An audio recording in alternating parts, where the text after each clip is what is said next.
Well, at least Eric Comrie probably won't be the backup next year. The Winnipeg Jets have signed goaltender Kaapo Kähkönen to a 1-year, $1 million contract. This is a relief for me, not because Kaapo Kähkönen is some elite goaltender, but because he's definitely better than Eric Comrie, and I was not down with the Eric Comrie signing earlier today. Kaapo Kähkönen is not some elite goaltender by any means.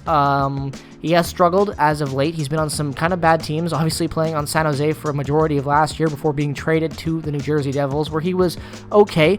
But at the end of the day, he's nothing fancy. He's a serviceable backup. This kind of reminds me of the David Riddick signing a couple of years ago, trying to take a project goalie, give him an opportunity to make something for himself. The Jets have been known to do this in the past, so, we'll have to wait and see.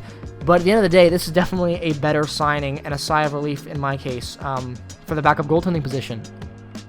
Eric Comrie is just not the defenseman that you want to have going forward next year. Like, it's just not what you want. Like, a defenseman, goaltender. Like, you do not want him as your backup. Like, he is an AHL goaltender, so now if I had to guess, he becomes the third string goaltender, probably going to be getting sent down to replace Colin Dillia, who was, I believe, signed by the Edmonton Oilers earlier today. So he'll probably be on the Moose with Thomas Milic as a mentor kind of role for him, which makes sense. I got no problem with Comrie on the Moose, but at the time, it looked like he was the backup, so not happy with that. But honestly, Kaapo Kähkönen, again, project goaltender who has been on some bad teams as of late, was okay with Minnesota back in the day.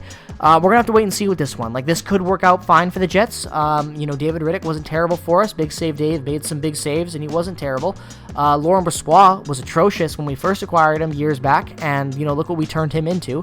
So goaltenders just seem to find their rhythm when they come here and they play with Connor Hellebuck. So my fingers are crossed that history will repeat itself in this case.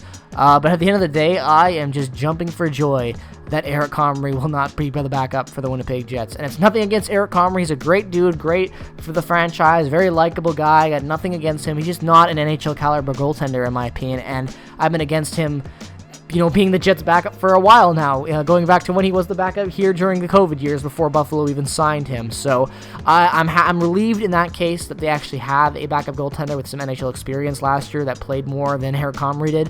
Again, Kähkönen has played. He's been on some bad teams, but I have faith that he will be able to rebound. Pretty much, like at the end of the day, that's all you can hope for in a backup goaltender.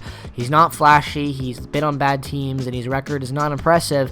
But at the end of the day, like I've already said, history hopefully can repeat itself with the goaltending coach and with developing a project goaltender into a decent backup for us. So, my fingers are crossed in that case. This is better than Eric Comrie, and that's all I can say.